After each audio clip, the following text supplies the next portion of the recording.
이 새벽에 주 앞에 나오신 분들을 진심으로 환영합니다. 찬송가 445장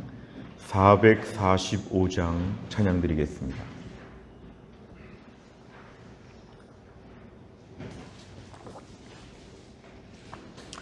찬송가 445장입니다. 445장. 대산을 넘어 험곡에 가도 빛 가운데로 걸어가면 주께서 항상 지키시기로 약속한 말씀 변치 않네. 하늘의 영광 나의 맘속에 차고도 넘쳐 할렐루야를 힘차게 불러 영원히 주를 찬양하리.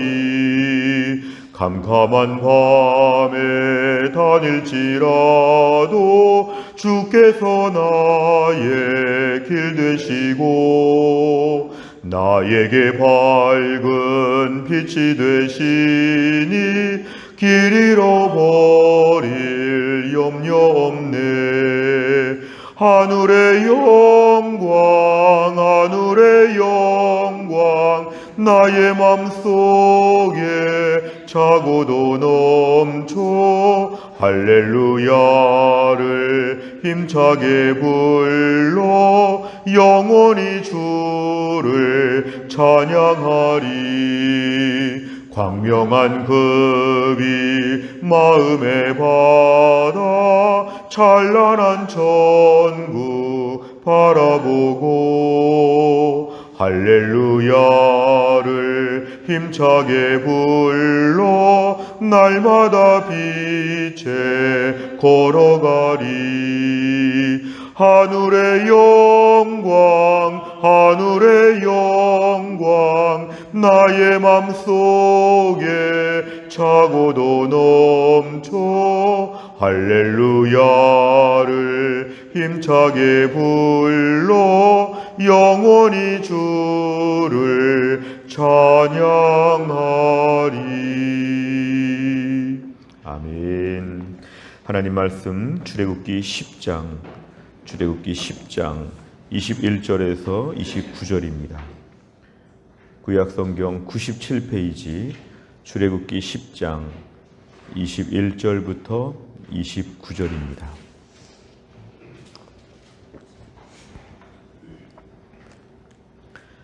출애굽기 10장 21절부터 29절까지의 말씀 저 한 절씩 교독하겠습니다.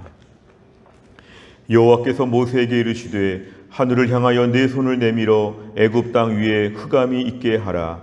곧 더듬을 만한 흑암이리라. 모세가 하늘을 향하여 손을 내밀매 캄캄한 흑암이 3일 동안 애굽 온 땅에 있어서 그동안은 사람들이 서로 볼 수 없으며 자기 처소에서 일어나는 자가 없으되 온 이스라엘 자손들이 거주하는 곳에는 빛이 있었더라. 바로가 모세를 불러서 이르되 너희는 가서 여호와를 섬기되 너희의 양과 소는 머물러 두고 너희 어린 것들은 너희와 함께 갈지니라. 모세가 이르되 왕이라도 우리 하나님 여호와께 드릴 제사와 번제물을 우리에게 주어야 하겠고 우리의 가축도 우리와 함께 가고 한 마리도 남길 수 없으니 이는 우리가 그 중에서 가져다가 우리 하나님 여호와를 섬길 것임이며 또 우리가 거기에 이르기까지는 어떤 것으로 여호와를 섬길는지 알지 못함이니이다 하나. 여호와께서 바로의 마음을 완악하게 하셨으므로 그들 보내기를 기뻐하지 아니하고 바로가 모세에게 이르되 너는 나를 떠나가고 스스로 삼가 다시 내 얼굴을 보지 말라. 네가 내 얼굴을 보는 날에는 죽으리라. 같이 읽습니다. 모세가 이르되 당신이 말씀하신 대로 내가 다시는 당신의 얼굴을 보지 아니하리이다. 아멘. 오늘 본문의 말씀은 10가지 재앙 중에서 이제 9번째 재앙, 흑암, 깜깜함이 임하였다는 것을 오늘 본문에 말씀하고 있습니다. 21절에 보니까 하나님께서 모세에게 말씀하실 때 하늘을 향하여 내 손을 내밀어서 애굽 땅에 흑암이 있게 하라. 그러니까 애굽 땅에 흑암이 온 것은 여러 가지 달과 해와 이런 기상 현상이 아니라 철저하게 하나님의 초자연적인 개입에 의한 기적 같은 재앙이라는 걸 오늘 본문에서 보여줍니다. 그동안 멀쩡했던 하늘이 오늘 모세가 하늘을 향하여서 22절에 보니까 손을 내밀었기 때문에 즉시로 이제 깜깜한 흑암이 3일 동안이나 애굽 온 땅에 있었다는 것입니다. 사실은 무방비 상태에서 오늘 이런 일이 벌어졌기 때문에 23절에 보니까 애굽 사람들은 서로 볼 수 없게 되었다. 미리 흔히 정전을 예고하거나 앞으로 여러 가지 많은 예측이 있었으면 모르겠지만 갑자기 깜깜해졌기 때문에 사람들은 자기 처소에서 일어날 수도 없었다고 합니다. 사실은 빛이 하나도 없다고 하면, 전등도 하나도 없다고 하면은 꼼짝할 수 없는 것이죠. 갑자기 이런 일이 왔기 때문에 애굽 사람들은 대비할 수가 없었습니다. 그런데 오늘 핵심이 23절의 하반절입니다. 온 이스라엘 자손들이 거주하는 곳에는 빛이 있었더라. 하나님의 특별한 기적입니다. 애굽 전체에서 고센 땅이라고 하는 지역, 하나님이 어떻게 특별한 조치를 취하셔서 애굽 땅 전체가 깜깜한데 고센 땅에만 빛이 있었다. 사실 고센 땅 주변의 애굽 땅도 어두웠다는 것입니다. 하나님이 특별하게 조명을 비추셔서 애굽 땅에서 고센 땅, 이스라엘 자손들이 거주하는 곳에만 빛이 있게 하는, 사실 빛이라고 하는 것은 워낙 광범위하게 퍼지기 때문에 그 주변도 좀 희미하게 불빛이 있을 수 있었지만 오늘 본문에 등장하는 흑암 재앙은 그게 아니었습니다. 완전히 극과 극이었습니다. 100대 0인 것처럼 애굽 땅에는 다 깜깜하고 이스라엘 땅에는 다 환하고 하나님의 특별한 기적이 있었습니다. 그러자 24절에 보니까 바로가 모세를 불러서 이제 요청하고 있습니다. 너희는 가서 여호와를 섬긴단 말은 예배한다는 것입니다. 오늘 바로가 제안한 것 중에 가장 구체적인 것입니다. 그리고 가장 적극적인 것입니다. 가서 하나님께 예배를 드려라. 가서 예배를 드려라. 그런데 또 한 가지 타협이 있습니다. 절충이 있는데 너희 양과 소는 머물러 두라. 너희 어린 것들은 너희와 함께 갈지니라. 사실은 얼마 전까지는 애들은 두고 가라고 했는데 이제 애들은 데리고 가라고 합니다만 양과 소를 머물러 두라는 것은 이것도 뭔가 100%가 아니라 절충을 보려고 하는 것인데 오늘 25절에 모세가 단호하게 말합니다. 왕이라도 우리 하나님 여호와께 드릴 제사와 번제물, 사실은 하나님께 제사를 드릴 때 가축을 잡아서 이런 양과 소를 통해서 하나님께 제사를 드려야 될 텐데 여기에 대해서 왕이라도 우리에게 필요한 것을 주어야 되는데 우리 것도 가지고 가지 말라고 하니까 안 됩니다. 26절 모세가 굉장히 담대합니다. 한 마리도 남길 수 없습니다. 일부 몇 마리 데리고 가면 안 되겠습니까? 궁색하고 아쉽게 요청하지 아니하고 한 마리도 남길 수 없습니다. 매우 단호하게 모세가 점점 더 지도자로서 더 성장하고 담대해지는 걸 우리에게 보여줍니다. 우리가 다 가지고 가서 하나님께 섬겨야 되는데 하나님이 어떻게 섬기라고 할지를 잘 모르기 때문에 일단 다 데리고 가야 되겠습니다. 하나님이 어떤 것으로 섬길지 우리에게 말씀을 아직 안 하셨기 때문에 일단 100% 다 가져가야 되겠습니다. 이렇게 매우 단호하게 말을 합니다. 27절에 보니까 여호와께서 바로의 마음을 완악하게 하셨으므로 그들 보내기를 기뻐하지 아니한다. 바로의 마음이 얼마나 완악한지 아무리 깜깜해도 버티겠다는 것입니다. 그러면서 28절의 말씀, 나를 떠나가라고 합니다. 24절에 불러서 말할 때와 달리 28절에 마치 내쫓습니다. 그리고 한 번만 더 얼굴을 보면 너를 죽이겠다. 이렇게 협박을 해가지고 내보내니까 얼러서 안 된다고 생각하니까 무섭게 말하는 것이죠. 너 다음에 보면 너 죽는다. 무섭게 말합니다. 29절에 보니까 모세도 만만치 않습니다. 당신이 말씀하신 대로 다시는 당신의 얼굴을 보지 않겠다고 하는 것은 오늘 모세가 단호하게 지금 바로 앞에서 대처하고 있습니다. 내용 관찰을 보시면 첫째, 9번째 재앙은 무엇이며 얼마나 지속됩니까? 21절과 22절에 보니까 흑암이 애굽 땅에 가득하게 되도록 하는 것이 9번째 재앙이고 얼마나 지속됩니까? 보니까 오늘 이것이 22절에 3일 동안 애굽 온 땅에 있었다는 것은 72시간 동안에 애굽 전체는 지금 다 깜깜해졌다는 것입니다. 두 번째를 보면 흑암이 가득한 애굽 땅 안에서 유일하게 빛이 있었던 곳은 어디입니까? 23절에 보니까 온 이스라엘 자손들이 거주하는 곳에는 빛이 있었다. 여기 온 자를 잘 보시기 바랍니다. 온 이스라엘 자손들이 거주하는 곳. 장정만 60만, 전체를 200만으로 추산하는 이스라엘 사람들 한 명 한 명이 있는 곳에 빛이 있었다는 것입니다. 빛 가운데로 걸어가며 이스라엘 자손은 마치 계속 개인별로 조명 장치가 있는 것처럼 하나님이 한 명 한 명에게 빛을 비춰주셨다. 이스라엘 자손들, 하나님의 백성이라는 이유만으로 이스라엘 자손들이 거주하는 곳에는 하나님의 빛을 자상하게 다 비춰주셨다. 오늘 그런 말씀입니다. 세 번째를 보면 하나님께서는 왜 애굽이 흑암 가운데 있을 때 이스라엘에게만 빛이 머물게 하십니까? 오늘 이 일이 자연현상, 일반적인 기상현상이 아니라 하나님께서 지금 개입하셔서 벌리시는 특별한 사건이라는 것을 먼저 기억하고, 또 한 가지는 이스라엘에게 빛을 비춰주신 것은 이스라엘은 아브라함의 자손입니다. 하나님이 일찍이 말씀하셨던 아브라함과 이삭과 야곱, 요셉의 후손들이고 하나님이 이들을 특별히 돌보신다고 했기 때문에 그 옛날 수백 년 전에 말씀하셨던 그 약속들이 지금 여전히 이루어지고 있는 것입니다. 하나님의 백성들은 어두움 가운데도 빛을 비춰주시고 하나님 이들은 캄캄한 밤에도 헤매지 아니하도록 하나님이 늘 불을 비춰주신다는 바로 그런 것입니다. 하나님께서 함께 하셔서 이스라엘 자손들이기 때문에 하나님이 돌보신다. 결국 본문에서 우리가 알 수 있는 것은 하나님의 신실성, 하나님의 돌보심에 대한 부분을 우리에게 알게 하십니다. 조금 더 말씀을 넓게 본다고 하면 하나님 우리 자신의 삶을 돌보고 우리 후손들의 삶까지도 하나님을 돌본다는 것을 본문에서 알려줍니다. 세상이 다 깜깜해도 하나님 백성들에게는 빛이 비춘다는 것을 강조합니다. 사실 코로나 이후에 힘들고 어렵다고 해도 하나님이 주의 백성들은 이 코로나의 깜깜한 가운데도 특별히 돌보실 것을 저희는 믿어야 합니다. 경제가 어렵고 여러 가지 어려운 주변에 많은 정치, 사회, 경제, 문화가 많이 힘들다고 할지라도 하나님의 백성들은 하나님의 백성이란 이유만으로 하나님 구별되게 돌보신다는 것을 저희는 믿어야 합니다. 가끔 저희는 애굽 사람들처럼 걱정할 때가 많습니다. 우리가 있는 땅에 어둠이 있으니까 우리 큰일 났다. 그런데 애굽 사람들을 바라보는 이스라엘 자손들에게 빛이 있었다고 하는데 우리는 그냥 주변이 애굽 사람처럼 깜깜하니까 우리도 어려워지겠지 하는 이런 불안감이 있습니다. 신문이나 뉴스를 보면서 이렇게 힘들다, 저렇게 어렵다, 앞으로 암담하다, 전망이 어둡다 이런 말을 들을 때 나도 앞으로 잘못되겠구나. 마치 하나님의 백성이 아닌 것처럼 세상이 어려우면 나도 어렵고 세상이 잘 되면 나도 잘 되고 완전히 우리가 하나님의 돌보심에 대해서 실제로는 배제할 때가 많습니다.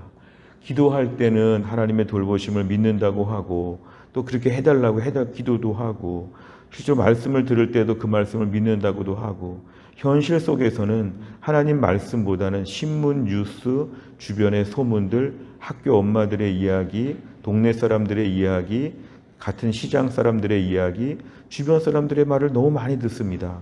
우리가 지금 매우 깜깜해요. 그러면 나도 깜깜하겠구나. 이런 생각들을 많이 하죠. 지금 애들이 다 어려워요. 그러면 우리 애들도 어렵겠구나. 사실은 어려움은 있을 수 있으나 하나님이 개별적으로 한 명 한 명에게 빛을 비춰준다는 것을 믿어야 합니다. 빛을 비춰주십니다. 개인별로 하늘에서 조명장치가 있습니다. 다 깜깜해서 우왕좌왕. 23절 보시기 바랍니다. 사람들이 서로 볼 수 없어서 자기 처소에서 일어날 수도 없습니다. 깜깜하니까 꼼짝을 못합니다. 그러나 주의 백성들에게는 한 명 한 명에게 하나님이 개인적인 조명장치를 켜주신다. 그래서 우리 삶 가운데는 불안해 보이지만 안전하다. 어려워 보이지만 든든하다. 뭔가 이러한 확신이 우리에게 분명히 있어야 합니다. 네 번째를 보면 고센 땅에만 비치는 빛을 통해 빛과 어둠을 나누시는 하나님의 권능의 손길을 보며 무엇을 느낍니까? 고센 땅, 이스라엘 사람들이 살기 때문에 고센 땅에 빛이 비춘다고 하면 우리는 이런 말씀들을 분명히 믿어야 되는데 얼마나 믿고 있느냐 그것입니다. 우리가 거하는 집, 우리가 일하는 회사, 우리가 사는 모든 주변 지역에 하나님은 오늘도 개별적으로 빛을 비춰주심을 믿어야 되는데 나는 너무 의심하고 불안해하지 않는가?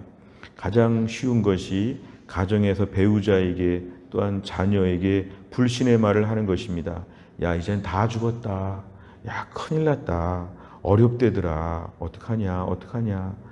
그런 말을 들으면 우리 자녀들은 우리 엄마 아빠가 믿음이 없구나. 그럼 나도 믿음 가지면 불안해지겠구나. 믿음 갖기보다는 공부하고 일하고 인맥을 쌓자. 다른 방법을 추구하게 됩니다. 우리가 오늘 자녀들을 믿음으로 양육하면서 부모들에게 제일 중요한 것이 뭐냐면 믿음의 선포를 해야 됩니다. 야, 세상은 어려워도 너는 하나님이 돌보실 거다. 야, 우리 지금 힘들어 보이지? 끝이 아니야. 하나님이 여기서 뭔가 새로운 길을 열어주실 거야. 암담한 말, 부정적인 말, 다 죽을 것 같다는 말, 깜깜해, 깜깜해, 이런 말을 우리는 절대로 하면 안 됩니다. 우리 자녀들에게 마치 독을 먹이는 것과 똑같은 것이죠. 항상 이렇게 말을 해야 합니다. 잠깐 저 개인적인 간증을 하면 저희 어머니는 몸에 장애를 갖고 계시고 조금만 미장원을 하시면서 아버지가 돈을 잘 벌어오지 못하시고 매우 초라하고 어렵게 작은 집에 살았지만 제가 어머니에게 유산처럼 받은 거 한 가지는 항상 시대를 반전하는 그런 믿음의 고백이었습니다. 야, 길수야, 지금 어려워 보이지만 우리 어렵지 않아. 그리고 너 지금 힘들어도 이거 넘어갈 거야. 어려워도 걱정하지 마. 하나님 돌보시잖아. 이런 얘기를 많이 들었습니다. 어찌 보면 제가 학교 생활에 힘든 얘기도 다 했고 어려운 얘기 다 하면 어머니는 늘 해석을 그렇게 하십니다. 그런데 너는 괜찮아. 하나님이 돌보셔. 하나님 함께 하시니까 걱정하지 마. 내가 기도하고 있어. 담대해, 담대해. 이런 말씀을 많이 들었습니다. 그래서 우리 어릴 때부터 그러한 믿음이 저에게는 마음 한편에 있습니다. 힘들어도 이게 다가 아니라는 것. 그리고 내가 사는 땅에는 빛을 비춰주신다는 것. 사실 우리가 이런 믿음이 꼭 필요합니다. 하나님 염려하지 않게 하여 주옵소서. 다 어렵다 해도 하나님이 주의 백성들에게는 빛 가운데로 걸어가며 캄캄한 밤에 다닐지라도 하나님 빛을 비춰주신다. 우리가 사는 세상의 어두움은 끝까지 있습니다. 끝까지 어둡습니다. 그러나 그 가운데서 그럼 나도 어둡게 살겠구나? 그렇지 않습니다. 어두운데 조명이 비쳐서 배우들이 등장하는 것처럼 하나님 오늘도 우리의 삶에, 우리의 자녀의 삶에 빛을 비춰주실 걸 믿어야 합니다. 이건 믿음입니다. 믿음. 깜깜해 보인다고 하면 기도해 보시기 바랍니다. 깜깜한 가운데 빛이 보일 것입니다. 기도하면 빛이 보이고 기도하지 않으면 다 어둡습니다. 오늘도 말씀 앞에서 나는 이걸 믿는가? 이걸 위해 기도하는가? 오늘도 하나님 내 언어 습관 중에도 부정적이고 어둠의 사람처럼 흑암의 권세 앞에 매여있는 애굽 사람처럼 살지 않게 하여 주시고 고센 땅에 사는 이스라엘 백성들은 빛 가운데 걸어가는 삶이 되게 하여 주옵소서. 이런 믿음이 필요합니다. 다섯 번째, 내가 아직도 하나님께 맡기지 못하고 내 힘으로 해결하려는 것은 무엇입니까? 모든 권세 위에 계신 하나님께 오늘 내 삶의 주도권을 맡기기 위해서 무엇을 실천하겠습니까? 오늘 제가 중요한 기도 제목은 오늘 하루도 하나님이 나에게 하루치 빛을 주실 걸 믿어야 합니다. 오늘도 깜깜한 가운데 걸어다니지 않도록 하나님 오늘 반드시 도와주실 것입니다. 이 아침을 출발하면서 불안한 마음이 있다면 하나님께 그걸 맡기시기 바랍니다. 하나님, 제가 이것 때문에 불안합니다. 이것 때문에 염려합니다. 내 인생에 이것 때문에 깜깜합니다. 며칠째 깜깜합니다. 하나님, 오늘도 내가 이 가운데서 하나님께서 빛을 비춰주시고 돌보실 것을 믿습니다. 오늘 본문의 이스라엘 자손들 특정하지도 않았습니다. 온 이스라엘 자손들, 이스라엘 사람들을 다 하나님이 돌보신다 합니다. 내가 부족하고 모자른 게 많아도 하나님 백성이란 이유만으로 하나님은 돌보십니다. 이스라엘 자손도 불평과 원망이 가득하고 여러 가지로 하자가 많은 백성들이었습니다. 나중에 출애굽기 내내 등장합니다. 불평과 원망. 그러나 하나님께서는 이스라엘 자손이라는 이유만으로 돌보십니다. 내가 오늘 부족함이 참 많아도 하나님 나를 오늘도 부족해도 기본적인 하나님의 백성으로 하늘나라 호적에 내 이름이 있기 때문에 하나님 돌보신다는 걸 믿어야 합니다. 또 한 날도 불안과 염려로 출발하지 아니하고 오늘도 하나님의 돌보심 가운데서 사랑받는 자녀로서 또 한 날을 담대하게 출발할 수 있기를 주의 이름으로 축원합니다. 기도하겠습니다.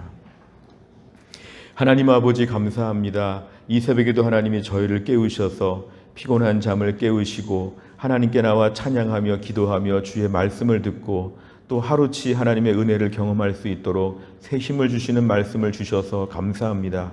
오늘 본문의 말씀에 애굽 땅에 9번째 재앙이 내리면서 애굽 전체가 갑자기 깜깜해져서 애굽 사람들이 꼼짝할 수 없을 때 이스라엘 자손들이 거주하는 곳에는 빛이 있었다고 했습니다.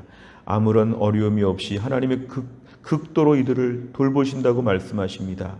하나님 아버지, 오늘 우리가 사는 세상에도 얼마나 흑암이 많은지 모릅니다. 깜깜한 세상을 살고 있고 세상 사람들은 앞을 보지 못한다고 점점 더 어두워지고 있다고 여러 가지로 불안하고 걱정되는 말들을 많이 하는데 그 속에서 우리가 때로는 덩달아서 염려하고 걱정하고 그러면 나도 잘못되겠다고 하는 불신앙의 말들을 얼마나 많이 했는지 모릅니다.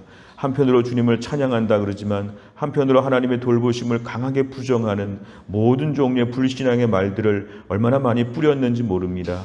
주여, 우리의 불신앙을 용서하여 주시고 하나님의 돌보심을 부정하는 불신앙을 용서하여 주시고 오늘도 주의 백성들은 빛 가운데로 걸어가며 캄캄한 밤에 다닐지라도 주께서 친히 빛이 되어 주시고 우리 인생을 인도해 주신다는 것을 믿고 또한 나를 담대하게 살게 하여 주옵소서. 뉴스나 신문을 볼 때마다 얼마나 불안한지 모릅니다. 우리의 자녀 때는 우리보다 더 어려워진다고 하니까 얼마나 걱정이 많은지 모릅니다. 그러나 오늘도 하나님이 주의 백성들을 빛 가운데로 인도하시고 돌보실 것을 믿고 우리가 자녀들에게도 믿음의 선포를 하게 하여 주시고 주변 사람들 앞에서 하나님 백성의 담대함을 보여줄 수 있도록 하나님이 함께하여 주옵소서. 염려와 근심을 맡기고 오늘도 하나님께 의지하고 기도하는 가운데 빛이 빛으로 느껴지고 보여질 수 있도록 우리 눈에 하늘의 빛이 보일 수 있도록 주여 우리에게 은혜를 베풀어 주옵소서. 한 주간 동안도 교회 안에서 몸이 약한 성도들을 특별히 기도합니다. 주여, 우리 김혜웅 권사님을 하나님이 고치셔서 이번 한 주간 동안도 몸이 회복되어지게 하여 주옵소서. 신효승 권사님과 한재율 집사님도 한 주간의 투석을 잘 감당할 수 있도록 하나님이 함께하여 주옵소서. 하나님, 무엇보다 오늘까지 9월을 마무리하고 내일부터 우리가 10월에 새로운 달을 출발합니다. 10월에는 교회가 40주년 기념주일을 맞이하고 또한 전도회별로 찬양대회도 있고 또 탁구대회도 있고 또 2차 태신자 작정도 하고 우리가 10월 한 달 동안 교회 안에서 많은 꿈을 가지고 있습니다. 하나님이 함께 하셔서 10월 한 달을 믿음으로 출발하는 가운데 우리 교회가 튼튼해지게 하여 주시고 하나님께 영광을 돌리는 귀한 교회로 우뚝 세워질 수 있도록 하나님이 함께하여 주옵소서. 한 주간의 일정 가운데 주의 백성들을 돌보시고 태신자들 한 명 한 명을 돌보시고 한 주간 동안 저희가 성령 충만한 가운데 살 수 있도록 하나님이 함께하여 주옵소서. 감사드리며 예수님의 이름으로 기도하옵나이다. 아멘. 매주 월요일마다 기도하는 100대 기도 제목, 교회 비전을 위해 기도합니다. 15번부터 28번까지 오늘 꼭 기도해 주시기를 바랍니다. 주기도문 하겠습니다. 하늘에 계신 우리 아버지여, 이름이 거룩히 여김을 받으시오며 나라의 임하옵시며 뜻이 하늘에서 이룬 것 같이 땅에서도 이루어지이다. 오늘날 우리에게 일용할 양식을 주옵시고 우리가 우리에게 죄 지은 자를 사하여 준 것 같이 우리 죄를 사하여 주옵시고 우리를 시험에 들게 하지 마옵시고 다만 악에서 구하옵소서. 대개 나라와 권세와 영광이 아버지께 영원히 있사옵나이다. 아멘.